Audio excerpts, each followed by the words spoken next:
खर्चावर खात्रीशीर उपचार होणार आता आपल्या शहरात। Khambalkar super speciality hospital Sawantpur वसाहत आपल्या सेवेसाठी 24 तास तत्पर। नवजात शिशु अतिदक्षता विभाग, अद्ययावत अतिदक्षता विभाग, अद्ययावत वंध्यत्व निवारण विभाग, व्हेंटिलेटर, सेंट्रल ऑक्सिजन, एम्ब्युलन्स सेवा, digital x-ray, pathology lab, pharmacy, सुसज्ज operation theatre, joint replacement, cashless insurance सुविधा, मुख्यमंत्री सहायता निधीचा लाभ। खंबाळकर सुपर स्पेशालिटी हॉस्पिटल, संपर्क 88 03 36 37 38।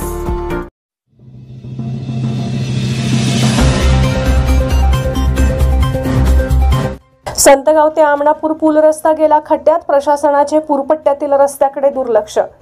पलूस तालुक्यातील संतगाव औदुंबर मार्गावर आमणापूर पुलापर्यंत 2 किलोमीटर रस्त्यांची अत्यंत दुरावस्था झाली आहे। तरी हा पूरपट्ट्यातील रस्ता पावसाळ्यापूर्वी दुरुस्त करण्याची नागरिकांची मागणी आहे। औदुंबर आमणापूर पूल तसेच अंकलखोप, सुरेगाव, नागठाणे, वाळवा गावात जायला हा मार्ग एकदम जवळच आहे। सध्या संतगाव गावातील प्रवासी नागरिक यांना क्रांती साखर कारखाना, सोनेहिरा साखर कारखाना, पलूस, आमणापूर, विटा, कडेगाव अशा ठिकाणी जायला मधला मार्ग सोयीस्कर आहे। सदरचा रस्ता अल्पावधीतच खराब झाला आहे। गेल्या अनेक वर्ष रस्त्याची दुरावस्था आहे। जागोजागी रस्ता खचून आरून मोठमोठे खड्डे पडले आहेत।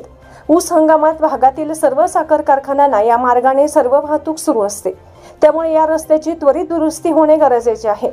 तसेच महापुराच्या काळात नदीपात्र वाढत असताना मळीभाग संतगाव येथील नागरिकांना बाहेर पडण्यासाठी हा अत्यंत महत्त्वाचा मार्ग असूनही प्रशासनाकडून दुर्लक्षित आहे। तरी संबंधित अधिकारी, स्थानिक आमदार, खासदार यांनी तातडीने रस्ता दुरुस्त करावा अशी मागणी गावातील नागरिक करत आहेत।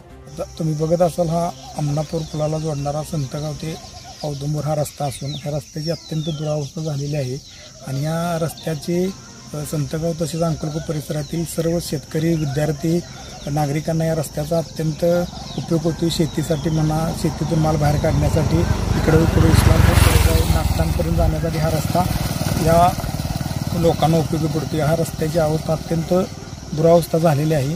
तरी प्रशासनाकडे आम्ही वारंवार याची मागणी केली असताना प्रशासनाचं जाणीवपूर्वक दुर्लक्ष आहे का असा आम्हाला एक प्रश्न निर्माण झाला आहे।